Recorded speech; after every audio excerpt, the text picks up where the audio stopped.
This is how a trial goes in the Opera House. During the proceedings, the Chief Justice, that's right, this is how indemnitium is produced. The statements from both sides, the defenses from attorneys, witness testimonies, and even the audience. To put it simply, it's as if the oratrice has its own will, and is a judge in its own right. This also precludes any kind of favoritism on the part of the Chief Justice. Not that this has ever happened. Once both sides have finished speaking, the Chief Justice will make his final decision. This, too, will be used by the oratrice as a reference.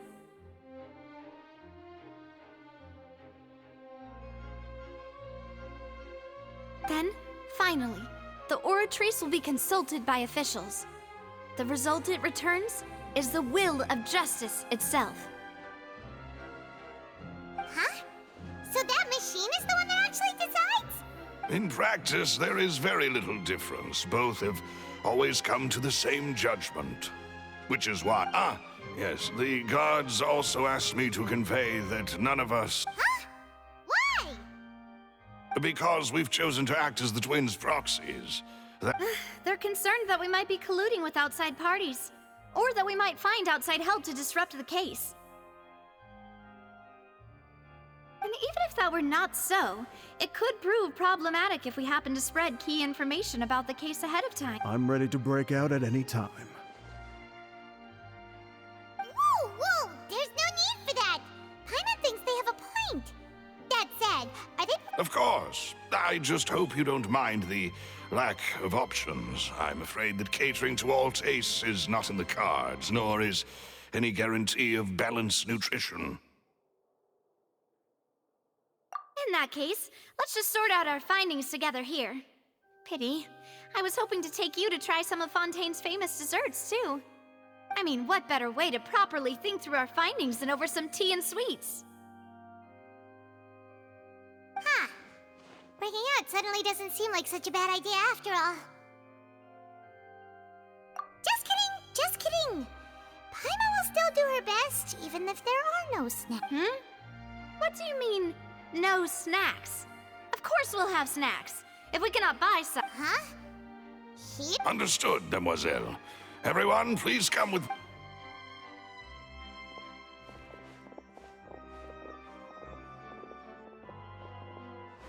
Wait, you're carrying a portable stove with you?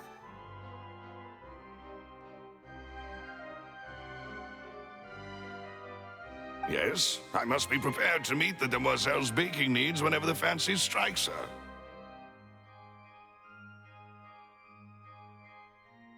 I have eggs, sugar, and almonds at the ready. Good work, you two. Then I'll get to it. Please sit tight for a moment. You'll get to taste my awesome... These three are quite the interesting group.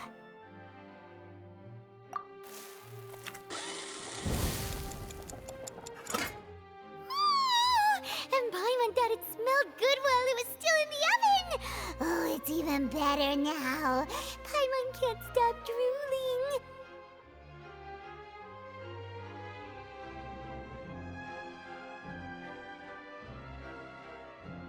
From the way you had these two guys carrying all that stuff around, Paimon thought you'd have them do more during the baking process, but you ended up doing the entire thing by yourself! Beating the egg whites, grinding all... I was applauding. And I was giving encouraging smiles. Paimon was just thinking, aren't you worried about getting your fancy dress dirty, beating egg whites and baking? Well, I don't think it's carved in stone anywhere that fancy ladies can only read books, sip tea, ride horses, and play the piano. I just really enjoy making... Don't underestimate beating egg whites, by the way. It's a real arm workout. You also need to beat them to just the right consistency, or your macarons will crack. Anyway, give these a try, fresh out of the oven.